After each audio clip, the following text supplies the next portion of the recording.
Tática não é o suficiente para explicar essa vitória humilhante do Red Bull Bragantino sobre o Flamengo, que tomou 4 gols, mas mesmo assim teve como seu melhor jogador o goleiro Matheus Cunha. O Sampaoli foi muito direto na coletiva, dizendo que ele se surpreendeu com a passividade do time do Flamengo durante os 90 minutos. E desculpa, depois de um jogo em que seu time finalizou 5 vezes a menos do que o adversário e o Flamengo não tem pelo menos um chutezinho no gol para contar a história, abre precedente pra gente pensar de tudo um pouco. Há quem diga que os jogadores do Flamengo ficaram insatisfeitos com a metodologia do trabalho do Sampaoli durante a pausa da data FIFA, que consistia até mesmo em treinos noturnos, isso porque o time do Flamengo treinou em 2 períodos. Por mais que faça parte do senso comum que quanto mais treino melhor, existe a possibilidade de você expor o seu jogador a uma carga maior do que ele pode suportar treinando 2 vezes por dia, e assim você acaba quebrando o seu próprio elenco. Talvez eu seja muito ingênuo agora e injusto com o elenco do Flamengo, mas eu abri uma matéria do Sampaoli em 2019, quando ele já treinava no Santos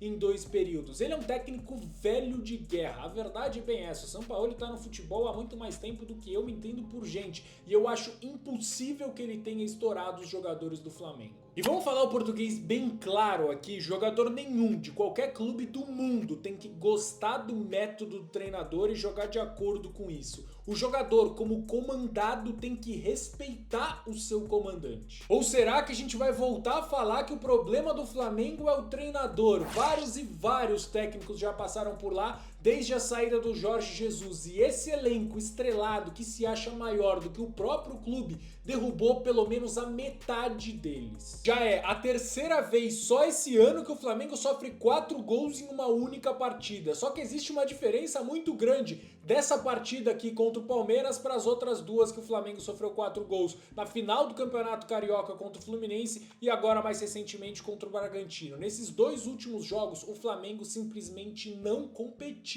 Sinceramente, eu fico me perguntando como faltou motivação em um jogo em que bastaria uma vitória para você assumir a vice-liderança do Campeonato Brasileiro, já que o Palmeiras perdeu no dia anterior para o Bahia por 1-0. E por falar em Bahia, o jogo entre Bahia e Flamengo, que aconteceu há pouco mais de 1 mês e meio, é um exemplo claro dessa passividade do time do Flamengo, que já vem se arrastando há muito tempo. Para quem não lembra, o Flamengo teve 2 a mais nesse jogo e tomou um sufoco até o último minuto do Bahia. E sim, o Flamengo vinha de 10 jogos de invencibilidade, mas talvez muitos dos resultados tenham mascarado as atuações que o time teve. O Léo Pereira, machucado, por exemplo, fez o gol de cabeça nos acréscimos do segundo tempo contra o Corinthians, que na minha opinião foi superior no jogo. Matheus Cunha foi importantíssimo no jogo entre Flamengo e Nublense, foi o cara que basicamente garantiu o empate e foi com certeza quem garantiu a vitória do Flamengo contra o Grêmio. Quem olha o placar, o 3-0 e não viu o jogo, pode achar que o Flamengo foi soberano no jogo, mas o Grêmio chegou com frequência ao gol do Flamengo e o Matheus Cunha entregou. Aliás, os adversários no geral vêm chegando com certa facilidade ao gol do Flamengo. Por melhor treinador que o Sampaoli seja, ele sozinho não vai ganhar a Copa do Brasil, a Libertadores e muito menos o Campeonato Brasileiro. O Everton Ribeiro deu uma entrevista no intervalo do jogo contra o Red Bull Bragantino que pra mim resume a situação do elenco do Flamengo.